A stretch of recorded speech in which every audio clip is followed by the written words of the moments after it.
Hi friends, welcome to Gowrisko. இன்றைக்கி நம்ம கொஞ்சம் வித்தியாசமாக ஒரு கத்திரிக்காய் பஜ்ஜி கடைய போகிறோம்.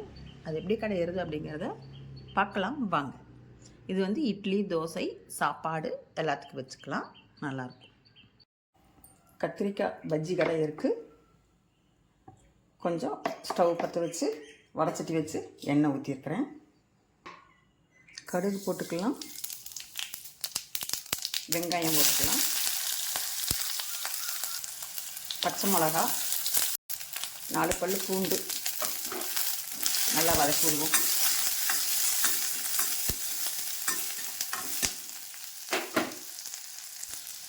போதும், 4 வதக்கினாலே போதும். இப்போ நான் வந்து கத்திரிக்காய் போடுறேன்.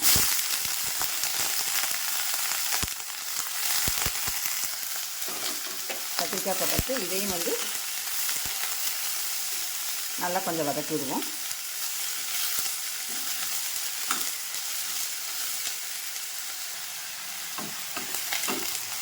ரொம்ப வதங்க வேண்டாம், சும்மா 4 வதக்கினா போதும்.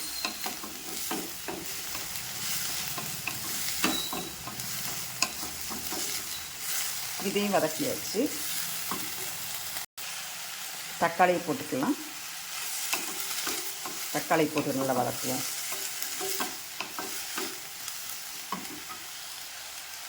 இது கூட கொஞ்சம் புளி, அதையும் போட்டு வதக்கலாம்.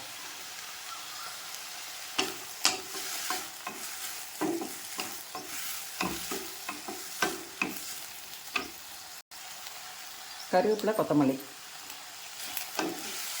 இதையும் போட்டு வதக்குவோம்.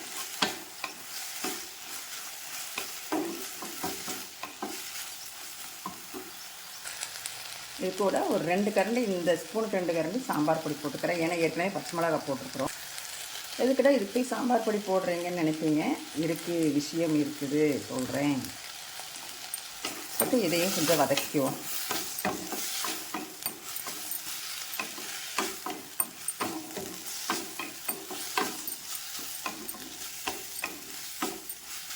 வதங்கிடுச்சு.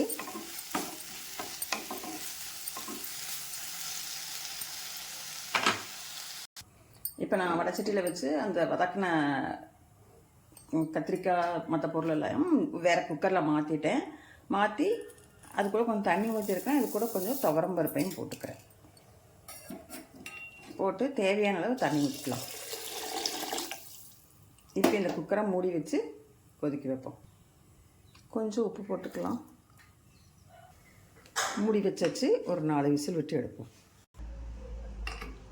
5 விசில் விட்டு எடுத்தாச்சு. இப்போது நம்ம அதை எடுத்து கடைஞ்சிடலாம். பாருங்கள், இப்போ கடைஞ்சிடலாம். பாருங்கள், இப்போ நம்ம இந்த கொஞ்சம் வித்தியாசமான கத்திரிக்காய் பஜ்ஜி கடைஞ்சாச்சு. நீங்களும் இந்த மாதிரி செஞ்சு பாருங்கள். செஞ்சு பார்த்து